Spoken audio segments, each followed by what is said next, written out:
मुल्क में पेट्रोल की कीमतों में अचानक गैर मामूली इजाफे के बायस अवाम को शदीद परेशानी का सामना है, जिसके बाद शहरियों और ट्रांसपोर्ट के शोबे में बराह रास्त असर पड़ रहा है। अवाम का कहना है कि पेट्रोल की कीमतों में इस कदर बड़ा इजाफा महंगाई में मजीद इजाफे का सबब बन रहा है, जबकि रोजमर्रा इस्तेमाल की अशिया की कीमतों में भी बढ़ोतरी का इम्कान है। शहरियों ने इस फैसले पर सख्त रद्द अमल जाहिर करते हुए कहा कि हुकूमत की तरफ से ये जो पेट्रोल का बम गिराया गया है आवाम पर, इसके बहुत ही भयानक नतीजे साबित होंगे।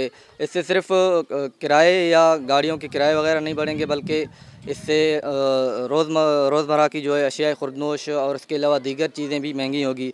रमज़ान के मुबारक माह में हुकूमत की तरफ से ये जो पेट्रोल का बम गिराए गए, इससे जो है वो बहुत ही बुरे नताइज सामने आ रहे हैं। अभी भी सुनने में आ रहा है कि पेट्रोल मज़ीद महंगा होने जा रहा है। हुकूमत पाकिस्तान से हम ये मुतालबा करते हैं कि पेट्रोल की कीमतें वो कम की जाएँ, ताकि आवाम को थोड़ा रिलीफ मिल सके। बाकी अवाम ने मुतालबा किया है कि हुकूमत पाकिस्तान इस फैसले पर नजरसानी करे और अवाम को रिलीफ फराहम करने के लिए अमली इक़दाम करे। रिपोर्टर राहत हमजा, वश न्यूज़, बाग।